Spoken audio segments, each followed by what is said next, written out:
Welcome back to all our friends, family, and yes, even our foes. To the Fox Den Sports Podcast, where Todd and his sports-passionate kids are ready to bring you the latest updates and insights on all things sports. So sit back, relax, and enjoy the show.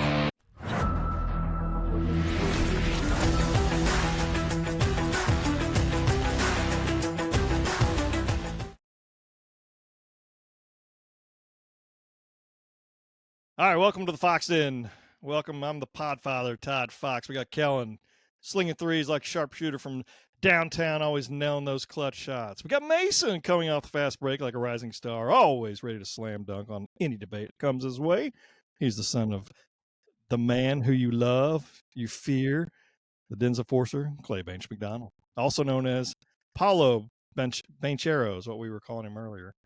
All right, we need to have. This is why we're doing this podcast at 11 o'clock at night. I don't know what that says, 11:30, 11:40 maybe. I don't even know. This is instant reaction to Game 4. The Thunder with a 111-104 victory, comeback victory against the Pacers. All right, what happened? Instant reaction. Tell me what you got. Says the greatest player on the planet. I got a question for Kellen. See how many pairs of underwear he went through during the game. I'm rocking number 4 right now, but they're not going to make it through the rest of the night. Those tidy whities, man. But yeah, not so whitey. Okay. So I actually went to the live, like the Loud City Live thing tonight, and most of the game it was pretty depressing. I mean, like not everybody, like pretty much everyone was sitting down the whole time, not really into it, and then like. A shot was made and it would kind of give us some fire, and then the Pacers kind of they would make a shot or like go on a little run, and it would kind of kill the momentum. But that entire fourth quarter, every single person in that arena was standing, screaming the entire time. What section were you in? You remember? I think 110. I was in 103. Me and Callie and Amy, and we left in the middle of third and fourth quarter. When we got to the car, I looked at my phone. We were down by maybe, 2 or 3. And we got home with 3 minutes left, and it was over. I mean, we were listening on the radio, and I love listening to, what is it, Matt? Is it Matt Pinto? Is it Matt Pinto? Is that who does the radio game? Yeah. Yeah, he did a real good job. But give me your instant reaction, Kellen, Clay, Mason, just – because, it was to your point, it was crazy. But go ahead. Just a reaction, I like looking at stats, and just like the Shai Gil just had 0 assists is unbelievable. Yeah. The fact that we made 3 threes, still won. And I felt like, I know we were kind of texting each other, and like during the third quarter, on the post game with ESPN and everybody, they just kept saying they just looked tired. And I was like, no, they couldn't get anything done. It's like what we do to other teams defensively. Yeah. And that's why I was like, man, we're toast, man, because we just can't do it. And they can't mess. Like every time we would make a run, somebody would make a 3 on their team. And then and then all of a sudden it just like, wait, what just happened? And it's like the roles reversed from game 1. I felt like we gave it away in game 1 and they gave it away tonight. And so that's why it's 2-2. Yeah, if you would tell me that, you go ahead. Go, Mason. Yeah. So honestly, like kind of like what my dad had said is the whole game we weren't ever really behind by that much, but it never felt that way. I felt like we were behind by a lot. Like I felt like we were getting killed. So like I wrote down a few things about like the games. Like Chet had 15 rebounds, and it just never felt like he was under the basket boxing out. Like I felt like I was getting so mad at him the entire game. I'd be like, what is he doing? He's not boxing out. He's not closing out on a guy. He's just standing there.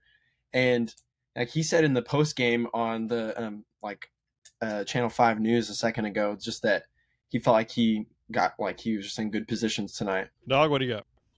I do agree. It felt like for how close that game was, it felt for us that we were very far behind. I think partially because all year we were used to being up all game, every game, and because we know what this Pacers team has done all playoffs. They'll be down 15 and come back at the end. So you feel like you need a hefty lead against them, not just 2 or 3 point game. But like, yeah, I don't know. It was, if you would have told me before the game that Shai would have 0 assists and we'd made 3 3-pointers all game. And like, I don't know, what do we have? 16, 17 turnovers, something like that by the end. I'd be like, yeah, we got smoked. But we came out there. I mean, this was revenge for game one. We stole a game. They stole a game. Like the series is perfectly even right now. Shai's the greatest player. Finally showed like he. I texted you guys. He needs to take over, and that's exactly what he did for the next 3 minutes. Is take over. Caruso. Him and J-Dub in that last. Yeah. Whole 3 or 4 minutes to play a little 2-man game at the top of and it worked. And yeah, you know, one thing that's what you need. Yeah, one thing I heard that the Pacers did after game 2 was they quit bringing people up, like when Hartenstein, because we were playing small, bringing Hartenstein or Chet coming up and screening. Well, they would put somebody smaller on them so that there was always a guarding Shai. And so you noticed how we didn't have anybody. You know, when you go small like that, you have another guard guarding Shai, and he can't get open. And so I thought Dagnall did a great job tonight of mixing in all kinds of lineups. You know, I'm not saying the two bigs won us the game by any stretch of the imagination. We rebounded a whole lot better with them when they were in the game. Sure. But I think Kendrick Williams came in, played some big minutes. He played good. Yeah, and so you know, I think he just mixed in, getting Shai rests in the first quarter. He never sits in the first quarter. Usually plays about half the second and starts sitting at the end of the third, but they had him sitting half the second and probably about 3 or 4 minutes of the first. I thought was good. Yeah. Get him a little more energy right there at the end. Did ESPN say that he played like 12 straight first quarters? Something like that. I can't remember what they were saying. I think, yeah, something like that. Something like that, yeah. Well, here's my question. I mean, like, in the final 4 minutes and 38 seconds, he scored 15 of his 35 points. He had a step-back jumper with 2:23 left. When I was pulling into the house, he was going for his third and fourth free throw because that's what Matt Pinto was saying, and that was probably with 3.5 minutes left, maybe right around that time frame. He wound up 10 for 10. That's another thing I didn't even – let me look at that. But we were much better at free throws tonight. Yeah, 34 of 38 for 89%. Yeah. So much better. So much better. I think Caruso missed 2. Dort missed 1. Wiggins missed the last one. Yeah. Wiggins, yeah. And Dub was 11 for 11. He played incredible. Yeah, he had 27. He's 11 for 11. He had 7 rebounds, 3 assists. Yeah. And he was our point guard. And this is exactly what we needed him to do. Man. And he did it. Caruso, I think, missed 2 shots all game. Yeah. Wow. He was 7 for 9, 20 points. Caruso was the first player since 1974 to score 20 points and have 5 rebounds in a finals game, coming off the bench. Oh, really? Okay. So he also had 5 steals. Oh, I didn't realize that. Holy crap. He had 5 steals on block. He was 5. Yeah, he missed 2 free throws, and which he did have 2 turnovers, but that's all right. That's okay. So walk me through, because man, there was a period. What was the biggest lead Indiana had? Was it 10 or 12, something like that? Do you guys remember? I just remember there was a missed shot, and then that Topin guy grabbed it and just, slammed it down, and I was like, oh man, I thought it was like 10 or maybe 12 points at that point. I don't remember. It might have been 10. Like Mason said, felt like 20. That's exactly what Dub just said too, and that's where like as fans we're like, and I'm like, oh my gosh, this is terrible. We're playing garbage, whatever. And you listen to Dub on Scott Van Pelt's show a minute ago. I don't know if you guys saw that part, but he's just like, you just chip away at it. They're just players just out there. Hey, they're not worried. They're not, freaking out. And we're all like, our stomachs are in knots. And having to change your underwear and all that kind of stuff. You know, I mean, it was just crazy. Well, I mean, yeah, they can't But think about 10 for us to points. They come got to back. think about points on this possession, and that's what they do. No, Yeah. it was just Honestly, the Pacers, I mean, across the board, they all had pretty good games. Like, if you look at their points, just look at stats wise, they all had pretty good games. The one thing that I do feel like that was a big factor was just in that fourth quarter was the bench. They just cooled off. They did. They were the bench was what was giving them fire. The entire Toppin, he was giving them fire that whole time, and then he cooled off. TJ McConnell had 5 minutes in the second half. Yeah, and Mathurin goes 1 for 4 from free throw line. Yeah, in the last few minutes. Oh, that was huge. And he had both those fouls. Both those I don't even know what you call those. That the pre-inbound fouls that got Shai to the line. Yeah. He had both of those and missed 3 straight free throws. That was 5 points. That's 5 points right there. Yeah, that was he huge. won him game 3 and cost him a lot in game 4. He did. We all knew backups, man. He was never going to do what he did in game 3 again. That dude is insane. So the game at the Paycom Center was on. They lower the scoreboard down. And to Mason's point, it was just kind of I mean, we get little cheers here and there. What was the fourth quarter like there? Because you said everybody was standing. It was. I'm my voice is still kind of scratchy just from just screaming. The funniest part was they were still the MC was still trying to get the chants going. Just through the whole game he kept doing the defense, and everyone was kind of whatever.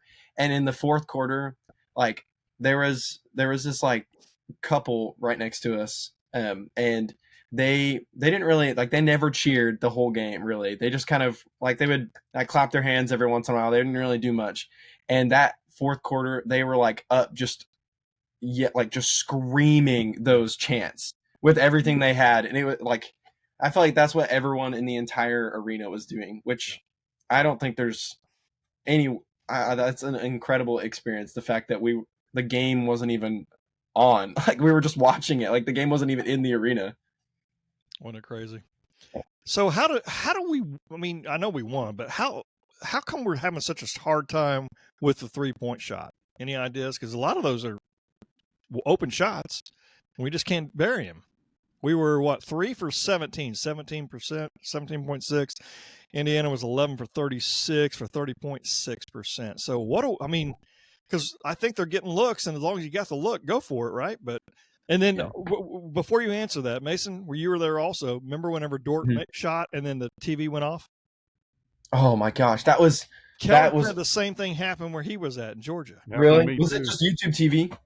Must have just been YouTube. It happened to my TV too. Yeah. We were when the arena was when the screen came back on, I was like, oh, we scored. Yeah. And the arena went ballistic when everyone realized he made that 3, though. That was hilarious. I was like, man, good thing that wasn't the final shot. Yeah. But yeah, what do we got? I mean, I don't know. We just can't hit the 3. And we haven't really hit the 3 much in the playoffs. Well, against Denver or Minnesota or this series, but this kind of happened to us last year in the Maverick series, where it's I feel like part of our offense is that we part of our offense is our defense, is that we get a stop, we come down the floor and we just attack the basket. That's a big part of Shai's game, and that's why he does what he does is he attacks the basket, and then if he gets the right guy on him, he can just hit a little step back mid range or just attack, just take it to the rim. And honestly, this Pacers team has been really good at stopping us at the rim. Tonight, they didn't do super well, mostly against J-Dub, but honestly, the other games, they've been stopping him really well.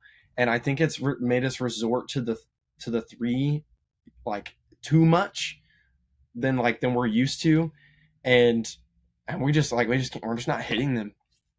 That's why Shai didn't have any assists tonight, because we didn't make any 3s. Well, yeah, when he kicked it out. Yeah, and that's the thing. They're very crisp and they're passing very quick, and they got a lot of good open shots. See, they were still only 30%, but they were. I would love to see what their percentage was in the third or the fourth quarter, because they were, there for a while. They were 0 for 8 in the fourth quarter. Is that what it was?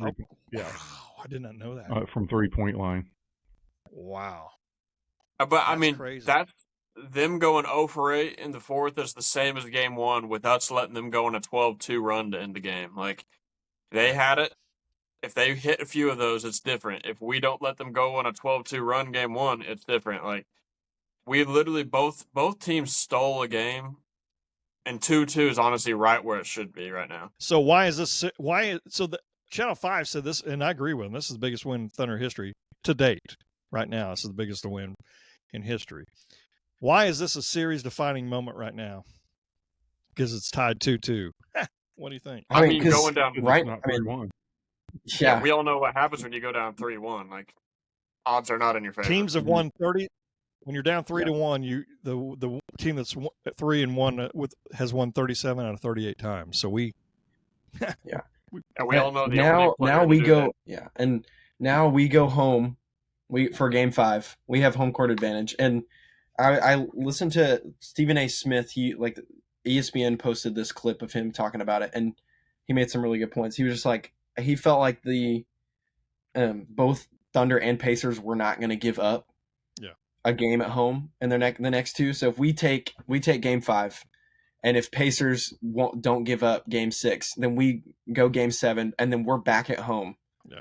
And it's a do or die for anyone at that point, but I mean, it looks best for us in that situation just because we have the home court advantage, and we have been known for being the best team when we're at home the entire year. Well, I as much as this was a huge win and we have to win, game 5 is just as big because we do not want to go to Indianapolis. No, you're right. Down 3-2. No, we don't. We have to win this game. What were you going to say, Kellen? We've only lost back-to-back games twice all year. Last one was in early April. So it's like, odds are if we win 5, that means they have to beat us twice. And Halliburton said himself, to win this series, now we have to win at least 1 in OKC. Like, it's right here. It's waiting for it. The Pacers, they haven't lost back-to-back games since early March. So I didn't know that. They got the same stat there too. So they're good. Yeah. They're a lot better than I think a lot of folks gave them credit for. That's why I'm not giving it up to myself. That's why I thought it was going to go 7 games, and it could go 6. To many of your guys' point that predicted 6, but they're good. They're peaking at the right time. Their defense is better than I think originally a lot of folks thought, and then that offense. I mean, I think they're pretty well balanced with a lot of different players. I have a friend that texted me after the game. He goes, as a casual basketball fan, this is one of the most exciting 4 basketball games I've watched in the playoffs. Yeah. He goes, it's unbelievable. So it is really fun. That's for no doubt. Yeah. If I wasn't a Thunder fan, this would be one of the great. It's daggum nerve-wracking, man. Like, if you knew the outcome before the game, like if you go back and watch it right now, you're a lot more relaxed, right? And it's just like, but it's that. Okay, that's my next question: is how much does this help the team, our team? Because they were saying how I've heard it several different times from different networks. Indiana, very clutch, and then we were able to go in there. We were down, like we were fighting uphill battle this whole game, and then pulled away at the end, and were able to get a victory that we had to get. But it wasn't easy, and it was just kind of like Denver, Game 4 in Denver, in a sense. But walk me through that. How much? I don't know what I'm trying to say. I guess I'm just saying, like, it makes me believe in these guys more, and they obviously believe in themselves more than I give them credit for. They want to win more than I want them to win, which is, but you know what I mean? Like, what are your thoughts? Like, obviously you're proud of them and all that, but what does a win like this do for them, their confidence level? Honestly, I take it back to before this series even started, was the fact that we were, like, everyone just thought, just all the analysts and everything were just saying how we were just going to blow them out of the water and all that stuff. And I don't really know. I mean, obviously we don't really know what the players were thinking, but if that got to their head at all, and then losing game 1 on a game winner in home Yeah. does like that has to hurt you in your soul as a player. And then game 2, obviously, like we're like, all right, we got to win a game. We win a game, and then game 3, they just honestly, the Thunder players, like Chet especially, just looked defeated. Yeah, they looked tired. They looked exhausted. They looked defeated. There was a lot of talks about it after that game. Was just that Daignault didn't really do a good job of managing their minutes. They were trying to do what we had done all year by trying to blow the team out in the third quarter by using all of our starters in the third quarter, and instead it just exhausted us, and the Pacers just held us, and then they just destroyed us in the fourth. Kellen, Clay, anything like this game? What? I think. What did it do? Gotcha. Anything, Clay? It's a great learning experience. I mean, I think we won tonight because of what we learned against Denver in Game 4, and in Minnesota in Game 4. I mean, those are huge to win Game 4s on the road after losing the Game 3. We're 4-0 in Game 4s. And so that's pretty impressive because that means you're won 4 games on the road. Yeah. And so that's with backs against the wall on some of them. Yeah. I mean, same thing. I mean, we go in against Denver and we lose that game. We're not sitting here tonight.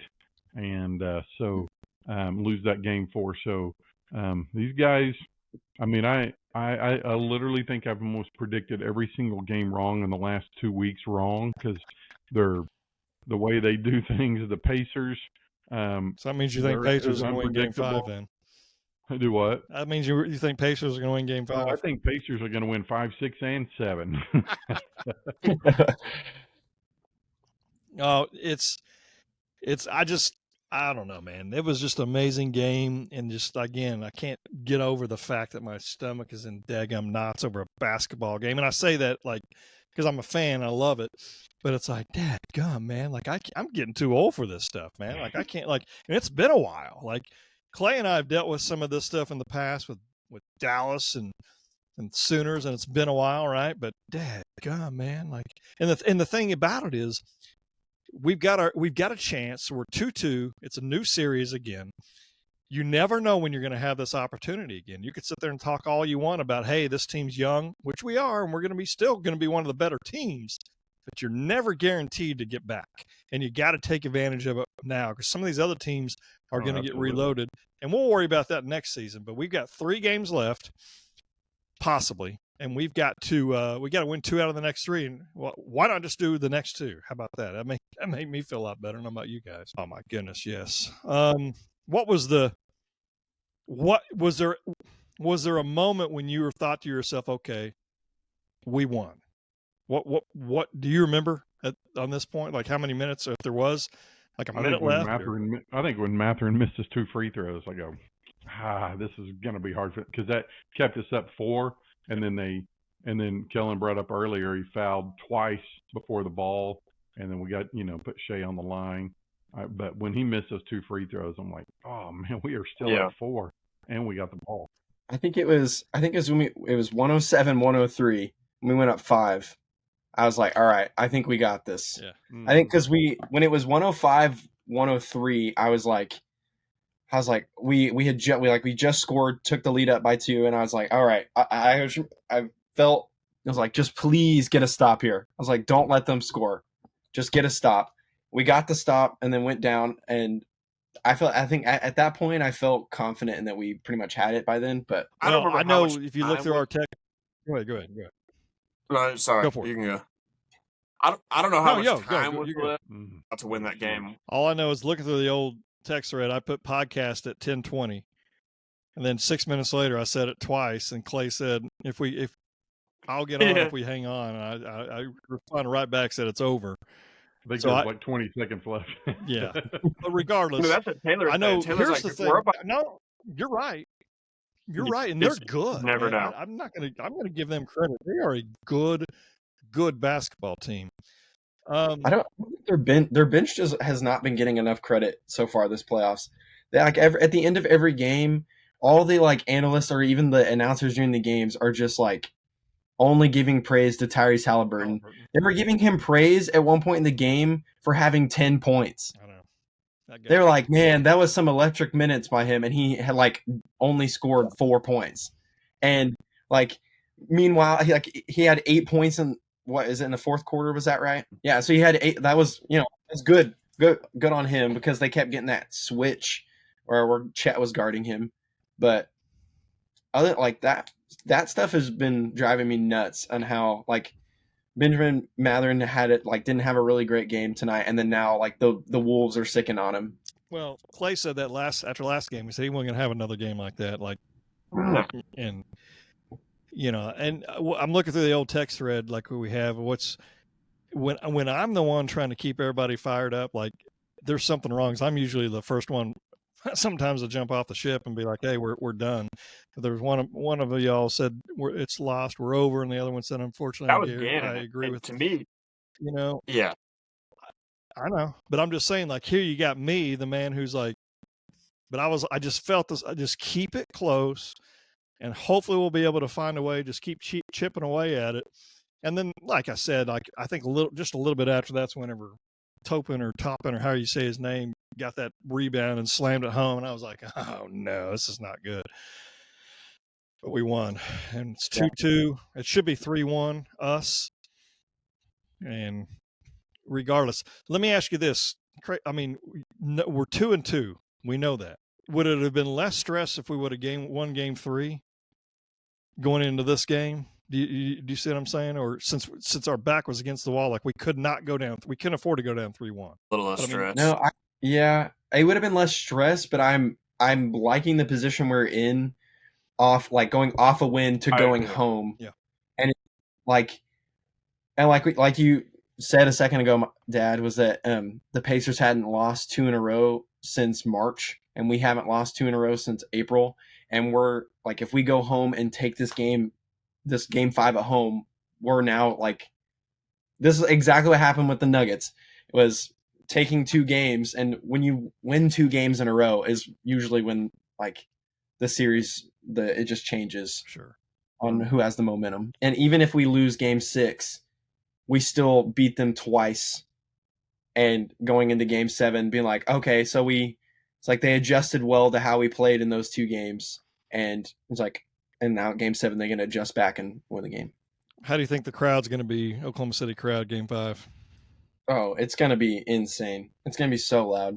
That's going to be incredible. And I don't think the TV, radio, any of that kind of stuff does it any kind of justice. Mm-mm. It is going to be when those players say that floor vibrates. That's what I was getting ready to say. Somebody said the floor vibrates. I can't imagine. State of Oklahoma will probably be the voice.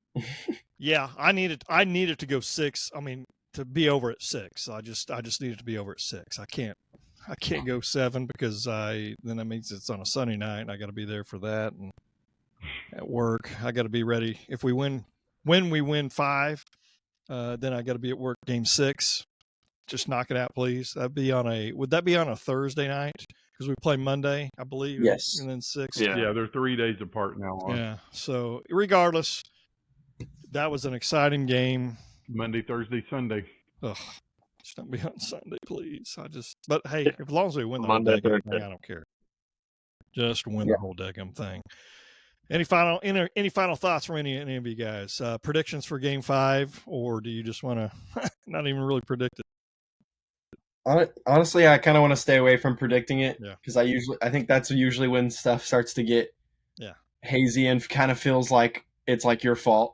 And that's what me and Kellen were talking about before. It's like all the stuff that he turned it off on the radio while he was driving home for a second because he thought maybe he was the reason. I'm like, that's hilarious that we all think that way, man. It's just, I mean, hey, we won game 2 and I didn't get to watch. And Gannon sent that text that says, never cared so much about something that's out of my control so much. Like, it's like it's just that picture. Mind-boggling. I feel like that was everybody's reaction. Like, I'm just pure stress. Yeah, What's crazy is watching basketball all the way till after Father's Day. Yeah. I mean, holy jeez. I mean, we're gonna have, if we go to game 7, literally we're gonna play game 7, and then a few days later is the draft. It's the draft.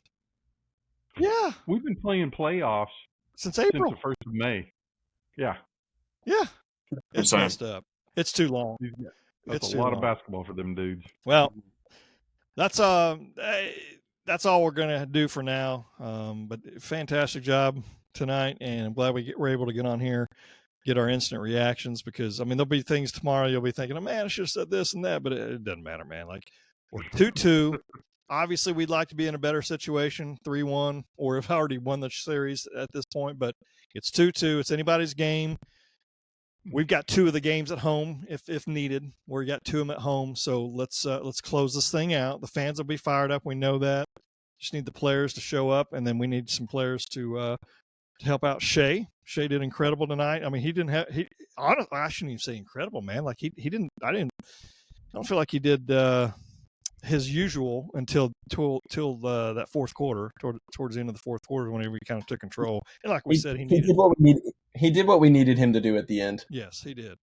He was MVP at the end. He was the MVP at the end, and we needed to be MVP at the end of this series as well. So, well, we want to thank everybody for jumping on, listening to the Fox Den Sports Podcast again. Thank you. We know you got a lot going on. Until next time, we want to tell everybody we appreciate you, and we will see you soon. Thunder up.